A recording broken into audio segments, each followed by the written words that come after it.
इस वक्त बेतहाशा जाने ज़ाया हो चुकी हैं क्वेटा में, दिल खून के आंसू रो रहा है। और वही साना है जो हमारे लिए दिल में एक बहुत बड़ा जख्म दे गया है, और वही साना है जिसको लेके लोग आज मजाक भी बना रहे हैं, तमाशा भी खड़े किए हुए हैं। मैंने एक बयान सुना है जिसमें किसी ने ये बयान दिया कि जी वो SHO कहाँ गया, वजीर दाखिला का, जो कहता था मैं अकेला ही काफी हूँ। जो सर ये वक्त तो नहीं है ना जनाब, ये तो उसका हौसला और हिम्मत है कि उसने जो बयान दिया था। और अगर वो SHO की ही बात करें तो सर हमारा एक अकेला पुलिस अफसर, उसने टेररिस्ट की गाड़ी को फ्रंट से ब्लॉक किया है और मजबूर किया, मुसलसल उसके साथ उसकी फायरिंग हुई क्वेटा में कि उसको वहां फिर वो ब्लास्ट करना पड़ा। हाँ, उस जगह पर नहीं जाने दिया जहां पे नहीं उसने जाने दिया, प्लान जगह थी कि नहीं यहाँ पे जाने ब्लास्ट दिया। करना है। ये वो था हमारा SHO, वो था SHO। जिस SHO का जिक्र किया गया उसने अपनी जान दे दी और मुल्क और कौम को, गरीब, मजलूम, बेबस लोगों को बचा लिया।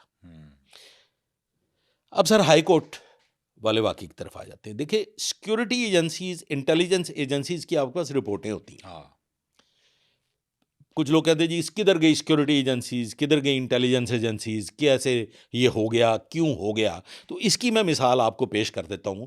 ये सानेहा GPO चौक से आपको अंदाजा हो जाएगा कि सिक्योरिटी एजेंसी सोई भी नहीं है। हाँ, इंफॉर्मेशन पूरी देती हैं। हाँ, इंटेलिजेंस एजेंसीज भी सोई भी नहीं है। मैं SHO पुरानी अनारकली था और मेरे पास वो तमाम इंटेलिजेंस रिपोर्ट्स, वो थ्रेट अलर्ट्स मौजूद थी जो मैं डेली बेसिस पे पढ़ रहा था। और उन दिनों रूटीन से रैलीज जो थी वो एंटी परवेज मुशर्रफ चल रही थी।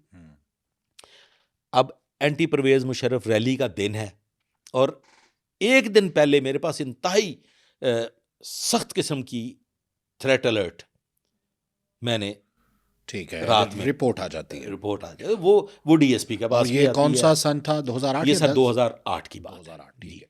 और मैं वो पढ़ रहा हूँ, रात ही को मैंने वो थ्रेट अलर्ट पढ़ी और मैंने अपने जवानों को हिदायत दे दी आपने। हिदायत दे दी कि भाई ये रोला है तो ज़रा बच बचा के। और दिल में एक ऐसा वसवसा और एक ऐसी इंट्यूशन थी, मैं तो इसे इंट्यूशन कहूँगा, कि मैं उस दिन मामूल से हट के अर्ली मॉर्निंग, बगैर तैयारी के, विदाउट यूनिफॉर्म, वो जो मुख्तलिफ जगहों से पुलिस की नफरी आती थी लॉ एंड ऑर्डर की सिचुएशन को कंट्रोल करने के लिए रिजर्व फोर्स जो आती थी, मैंने वो खुद रिसीव की। हालांकि अमूमन ऐसा नहीं होता। नहीं, वो रूटीन में वो आते थे और उनको पॉइंट्स पे लगा दिया जाता था। कहीं 2 रिजर्वें हैं, कहीं 1 रिजर्व खड़ी करनी है, कहीं 3 रिजर्वें खड़ी करनी है। आप इसलिए गए कि SHO नहीं संजीदा लेगा तो कौन लेगा? अच्छा, मेरे दिल में जो खौफ था, वो जो वसवसा था, वो जो इंट्यूशन थी, वो मुझे मजबूर कर रही थी कि मैंने ये नफरी जो है इसको सेव करना है। अच्छा जी, ठीक है। इसके गवाह हैं, उन्होंने मुझे बहुत उस वक्त रिक्वेस्ट की कि ये मत किसी से जिक्र करना, लेकिन अब वो चूंकि रिटायर हो चुके हैं लिहाजा सब भले इच्छे। उस वक्त DSP थे वो? उस वक्त वो मेरे DSP थे, मुल्तान खान साहब। मैंने वो सारी की सारी जो नफरी थी उसे रिसीव किया। अच्छा, उसमें मैं भी अल्लाह की मर्जी के ऐन मुताबिक जिंदा हूं।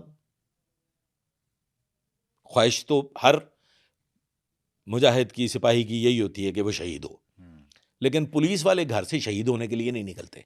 ये लॉ एंड ऑर्डर की सिचुएशन को कंट्रोल करने के लिए निकलते हैं, क्रिमिनल्स को पकड़ने के लिए निकलते हैं, सरहदों पे लड़ने के लिए या दहशतगर्दों से लड़ने के लिए नहीं निकलते। उसके लिए एक अलग स्पेशलाइज्ड फोर्सेस होती हैं, अलग से टीमें होती हैं। लेकिन चले, ख्वाहिश फिर भी होती है कि कहीं शहादत की मौत अल्लाह नसीब करे।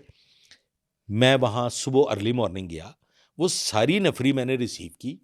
रिसीव करके वहाँ पे है साथ ही सेंट्रल टेलीफोन एक्सचेंज, उसमें वो नफरी मैंने बंद कर दी और लॉक कर दिया, जो कि ज़ाब्ते के खिलाफ वर्जी थी। जो ज़ाब्ते की खिलाफ वर्जी थी। मेरा दिल नहीं चाह रहा था कि मैं इस नफरी को एक्सपोज करूं, मैं इस नफरी को जो जो पॉइंट्स मुकर्रर किए गए वहां पे लगाऊं। मैंने अपने दिल में एक फैसला कर लिया कि हर रिजर्व के 2-2 जवान पॉइंट्स पे खड़े कर देंगे, इकट्ठा नहीं होने देना, नफरी को मौका नहीं इकट्ठे देना। नहीं, हाँ जी।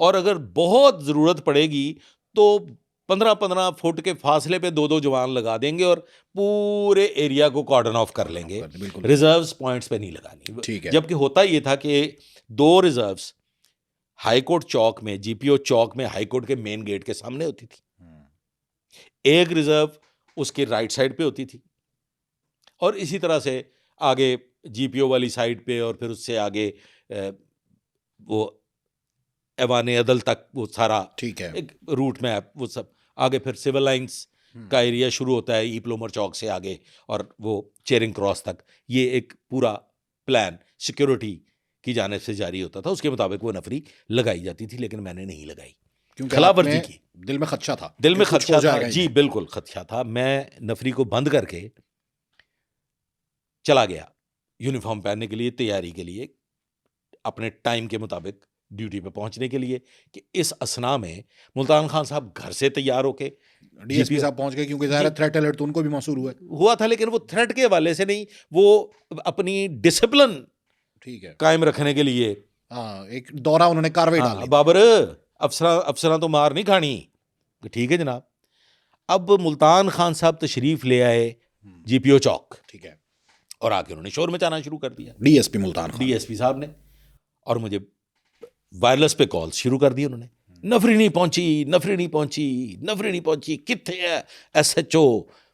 मैंने वायरलेस पे मैसेज दिया कि सर मैं 10 मिनट में पहुंच रहा हूं, थोड़ा इंतजार कर ले, मैं आके जनाब को अर्ज कर देता हूं। नफरी पहुंच चुकी है, नफरी पहुंच चुकी है। ना कित्थे है नफरी? मैं कहा जी पहुंच चुकी है, मैं आता हूं, मैं आके आपको ब्रीफ करता हूं।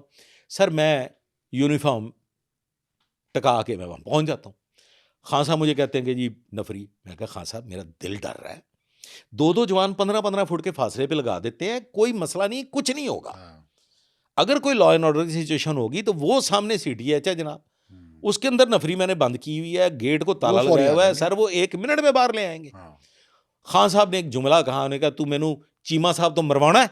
जुल्फकार चीमा साहब, आफ्ताब चीमा साहब सख्त अफसर थे, इसमें कोई शक नहीं है। उन्होंने कहा हुणे चीमा साहब ने आ जाना चेक करना से, तो तू मैनू मरवाना है, नफरी बाहर ले आ।